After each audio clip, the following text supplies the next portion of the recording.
हम लोगों ने कभी अपनी गाय भैंसों के साथ घर खाली कर दिया हो रेनोवेशन के लिए, ऐसा आमतौर पर होता नहीं है। खैर मुख्यमंत्री जी बड़े आदमी हैं, उनके पास अनेकों घर हैं, अनेकों घरों की संभावनाएं हैं, पर जिस तरीके से मुख्यमंत्री आवास को उन्होंने खाली किया है, ये इशारा कुछ और ही है। इतनी सरल ये तस्वीर नहीं है जितनी सरल दिखती है या दिखाई जाती है।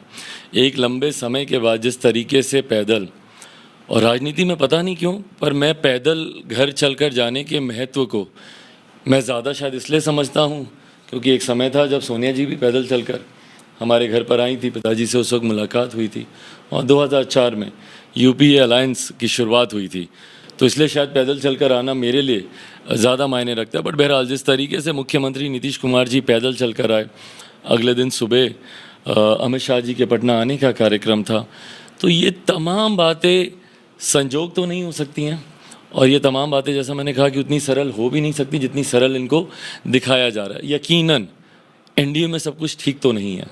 लगता है कि नीतीश कुमार को लेकर जो पहले आप दावे करते आए हैं कि इनका मन नहीं लग रहा है, ये जो कह सकें विचारधारा बदल रही है, कुछ वैसे ही देखिए विचारधारा बदल रही है। आप देखिए किसी के भविष्य को अगर आप देखना चाहें, खासतौर पर अगर एक नेता के, तो उसके इतिहास से आपको पता चल जाता है। इतिहास में अनेकों ऐसी तस्वीरें आपको दिखेंगी जब रातों रात अलायंसेज उनके आगे पीछे हुए हैं, और ये रातों रात हुए हैं। मतलब ऐसा नहीं था, मतलब अभी तक एनडीए के साथ थे, एकदम से प्रधानमंत्री जी का नाम, नरेंद्र मोदी जी का नाम आता है प्रधानमंत्री पद की दावेदारी के लिए, तुरंत रातों रात डिनर कैंसिल कर दिया जाता है।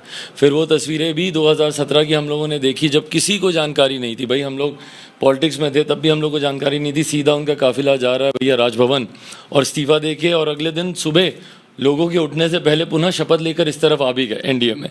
तो जिस तरीके से रातों रात ये काम करने के लिए इनकी कार्यशैली रही है इतिहास में भी, तो अगर आने वाले समय में, और देखिए इस बात को तो मैं मान के चलता ही हूँ, इस बात को मैंने हमेशा कहा है कि मुख्यमंत्री जी कभी ईमानदारी से एनडीए गठबंधन का हिस्सा रहें या भाजपा के साथ वो चलें, ये संभव ही नहीं है।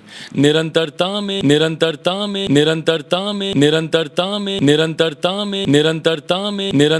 में जिनकी विचारधाराओं में इतना विरोधाभास रहा है, पेगासस की बात हो, आपकी जातीय जनगणना की बात हो, जनसंख्या नियंत्रण कानून की बात हो, आप विशेष राज्य का दर्जा मांगते रहते हैं। भैया आपको नहीं पता भाजपा की उस पर क्या नीति है। तो तमाम चीज़ों पर जब इतना विरोधाभास और खुल कर समय समय पर, और ये पटकथा मुझे नहीं लगता कि आज से लिखी जा रही है, लंबे समय से लिखी जा रही है। पूरे विपक्ष को एक साथ लेकर गए थे ये प्रधानमंत्री जी से मिलने, जातीय जनगणना को लेकर, वहाँ से साफ इनको मना कर दिया गया। तो ये मुझे लगता है कि लंबे समय से पटकथा लिखी जा रही है, बस अब इसका क्लाइमैक्स किस दिन आता है ये देखने वाली बात है। जल्द आएगा, ये उम्मीद है जल्द आएगा, बिल्कुल होगा। चिराग जी, कॉमन सिविल कोड को लेकर पार्टी का क्या स्टैंड है?